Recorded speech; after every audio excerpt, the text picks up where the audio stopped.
Ever since, bet ko talaga mga retro scooters.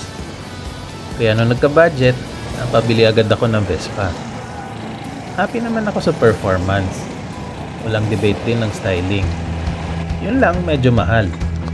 Ox lang, tanggap ko naman.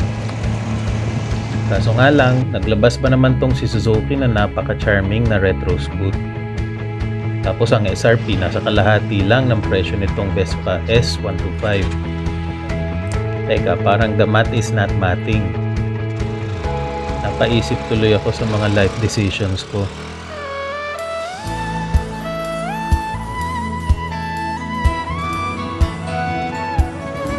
Ito ang all-new Suzuki Access. Mainit-init pa, kaka-launch lang nung last October. Gusto ko yung may pagka-boxy dimensions ng Access as opposed to the usual round proportions ng ibang classic scooters. Gusto ko rin tong kulay sabon, pero meron din namang ibang color options. Well, hindi siya one-piece steel body gaya ng Vespa, pero may metal panels din naman ng Access. Yung front fender, tsaka yung leg shield. Hindi ko sure kung anong purpose, bakit siya bakal, pero hinala ko for dagdag tibay. Yan parts na yan kasi ang madalas madamage sa mga minor na banggaan. Halos identical ang specs ng Access tsaka S125.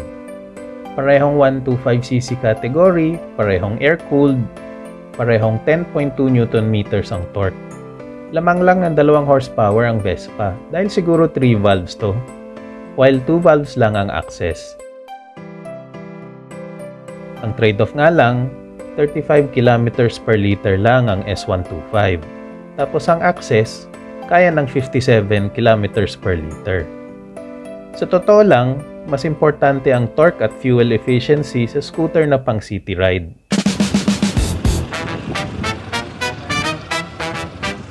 Mas bagay talaga ang maliit na gulong sa classic na scooter. Pareho silang 10-inch ang gulong sa likod, pero ang Access ay 12-inch ang nasa harap, tapos ang S125 naman ay 11 inches ang nasa harap. Almost same din naman ang ground clearance. 160mm si Access, tapos 155mm si S125. Ganon din ang seat height. 770mm versus 785mm. Mas mataas lang ng kaunti ang Vespa. Mas malapad nga lang ang upuan ng Access, mas komportable kahit may angkas.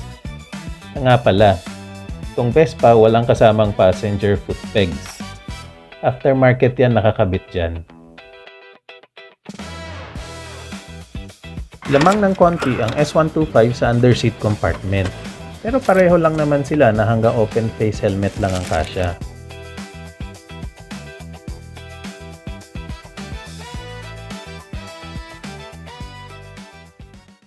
Ang Vespa, mas komportable sa matatangkad na riders kagaya ko dahil sa distansya ng tapakan sa upuan.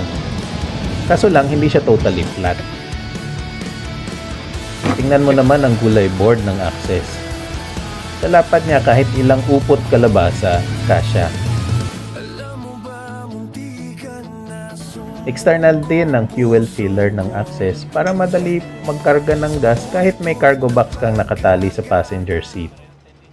Totoo naman na may perks ka pag naka-Vespa. Mas mabait sa iyo mga kasabay mo sa daan at usually, mas welcome ka din sa mga establishment. Yun nga lang, may mga quirks din siya.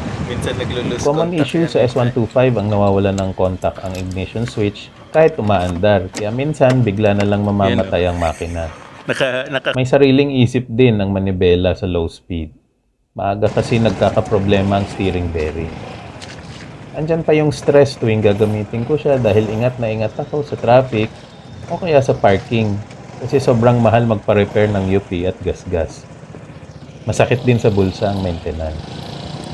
Di ko pa naman nagagamit ng matagal ang Access, pero ang handling at performance niya halos pareho sa Bergman Street ko. Pareho kasi sila ng platform. May konting improvements lang ang Access sa frame, sa engine, at sa starter motor. Mas tahimik siya i-start, tsaka mas refined ang operation ng makina. Sobrang impressed din ako sa ride quality. Walang kwenta ang lubak. Kung gagawin ko lang basis ang ownership experience ko sa Bergman, malamang walang magiging problema sa akin tong access. Pero tsaka na tayo mag long term test. Marami pa nakapila dito. Bet ko pa rin talaga ang retro scooters. Pero naisip ko, siguro dapat walang compromise. Okay lang walang perks basta wala naman quirks. Baka nga hindi pa bagay sa akin ang pa-baby scoot dahil kailangan ko pa siya isabak sa magulong mundo sa labas araw-araw. Ang kailangan ko ay premium scooter na practical. Pwede sa formahan, pwede sa bakbakan. Pas na ako muna sa tiis ganda.